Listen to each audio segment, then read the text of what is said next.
మీకోసం మీ వీర రమేష్ ఛానల్కు స్వాగతం. రేపు జరగబోయే గ్రూప్ 2 ఎగ్జామ్లో ఎటువంటి మెలకువలు పాటించాలో చక్కగా వివరించడం జరిగింది.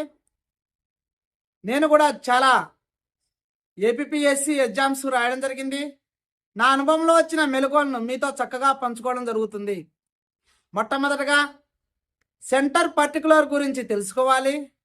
ఆ సెంటర్కు ఎటువంటి బస్ సౌకర్యాలు ఉన్నాయి, రూట్ సౌకర్యాలు ఉన్నాయో పూర్తిగా తెలుసుకోండి. పరీక్ష సెంటర్కు 1 అవర్ ముందు చేరుకోండి. అలా చేరుకోవడం వలన మనం ప్రశాంతంగా టెన్షన్ లేకుండా ఉండడం జరుగుతుంది.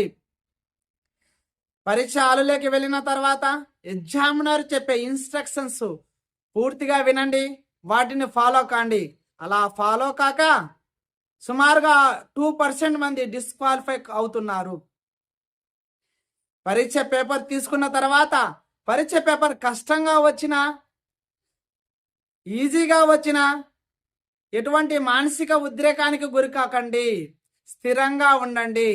పేపర్ కష్టంగా వస్తే అందరికీ కష్టంగా వస్తుంది, పేపర్ సులభంగా వస్తే అందరికీ సులభంగా వస్తుంది.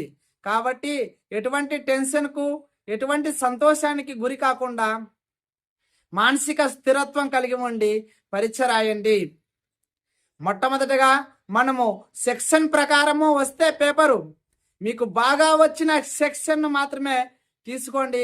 అటా సెక్షన్లు చేసుకుంటా చివరన మాత్రమే మెంటల్ అబిలిటీ రీజనింగ్ సెక్షన్ చేయండి. ఎందుకంటే మీకు మెంటల్ అబిలిటీ రీజనింగ్లో బాగా పట్టుకున్నా కానీ చేయకండి. ఎందుకంటే ఒకవేళ ఒక ప్రాబ్లం మీకు రాకపోతే కొన్ని ప్రాబ్లమ్స్ వాటిని చేసుకుంటూ అనవసరంగా టైం వేస్ట్ చేసుకోవడం జరుగుతుంది. దానితో మనము టెన్షన్కి గురయ్యి మిగతా బిట్ల మీద కూడా బాగా వచ్చిన బిట్ల మీద కూడా ప్రభావం చూపుతుంది. కాబట్టి మెంటల్ అబిలిటీ రీజనింగ్ సెక్షన్ మాత్రము చివరన మాత్రమే చేసుకోండి. మనము ఏ క్వశ్చన్కు OMR షీట్లో ఏ క్వశ్చన్కు ఆ క్వశ్చన్ పబ్లింగ్ చేస్తున్నామో లేదో అబ్జర్వ్ చేసుకోండి. అన్నోన్ క్వశ్చన్స్ ఎట్టి పరిస్థితుల్లో అటెంప్ట్ చేయకండి. లెంతీ క్వశ్చన్స్ చివరిలో మాత్రమే చేయండి.